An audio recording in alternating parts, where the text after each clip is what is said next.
ഇന്റർപോളിന്റെ most wanted ക്രിമിനലായ അലക്സേജ് ബെഷ്യോക്കോവ് വർക്കലയിലെത്തിയത് അവധി ആഘോഷിക്കാനല്ല.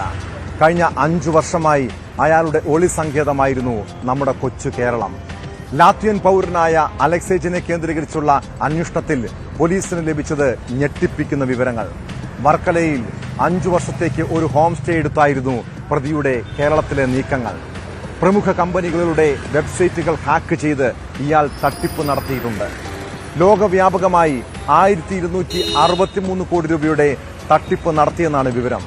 വിദേശ രാജ്യങ്ങളിൽ നിന്നുള്ള വേറെയും കുറ്റവാളികൾ സമാന രീതിയിൽ ഇവിടെ ഒളിവിൽ കഴിയുന്നുണ്ടോ എന്ന് പോലീസ് അന്വേഷിക്കും.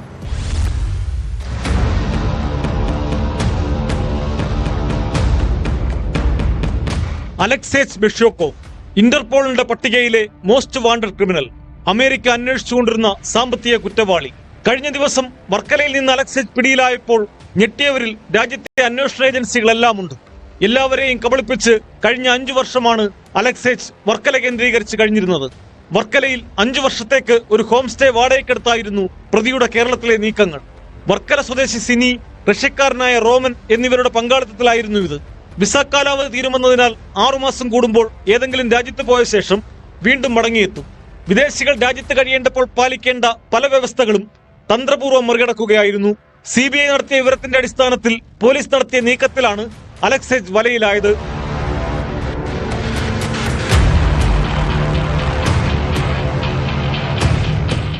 ലോകവ്യാപകമായി 1263 കോടി രൂപയുടെ തട്ടിപ്പ് ഇയാൾ നടത്തിയിട്ടുണ്ടെന്നാണ് വിവരം. പ്രമുഖ കമ്പനികളുടെ വെബ്സൈറ്റുകൾ ഹാക്ക് ചെയ്തായിരുന്നു തട്ടിപ്പ്. നാട്ടിലാരുമായി ബന്ധം സ്ഥാപിക്കാതെയാണ് വിദഗ്ധമായി തട്ടിപ്പ് നടത്തിയത്. ലിത്വാനിയയിലേക്ക് മടങ്ങാനായിരുന്നു പിടിയിലായ പ്രതിയുടെ നീക്കമെന്നും പോലീസ് വ്യക്തമാക്കി. 1263 crores വർത്ത് മണിയാണ് ഈ പുള്ളിയുടെ ഗ്യാരന്റിക്സ് ക്രിപ്റ്റോ കറൻസിനകത്തുള്ളത്. ആൻഡ് 146 million US dollars ആണ്. അപ്പൊ ഇത് 2020 നിന്ന് ഇപ്പൊ ഇതുവരെ കണ്ടിന്യൂസ്ലി ഈ തട്ടിപ്പ് നടത്തിയായിരുന്നു. ദുരൂഹമായ നീക്കങ്ങളായിരുന്നു ഇയാളുടേത്. ക്രിപ്റ്റോ കറൻസി വഴി തീവ്ര സംഘടനകൾക്ക് കള്ളപ്പണം വെളുപ്പിച്ചു നൽകിയെന്നടക്കമുള്ള കാര്യങ്ങളാണ് അന്വേഷണത്തിൽ വ്യക്തമായത്. റഷ്യൻ ചാരസംഘടനയുമായി പ്രതിക്ക് ബന്ധമുണ്ടെന്ന സൂചനകളും പുറത്തുവരുന്നുണ്ട്.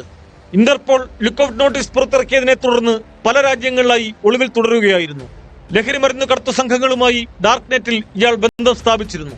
വർക്കലയിലെ ഹോം സ്റ്റേയിൽ 1 മാസത്തോളമായി കുടുംബസമേതമാണ് താമസിച്ചിരുന്നത്. ഒരാഴ്ച മുമ്പ് കുടുംബം തിരികെ പോയിരുന്നു. പ്രതിയെ പട്യാല കോടതിയിൽ ഹാജരാക്കും.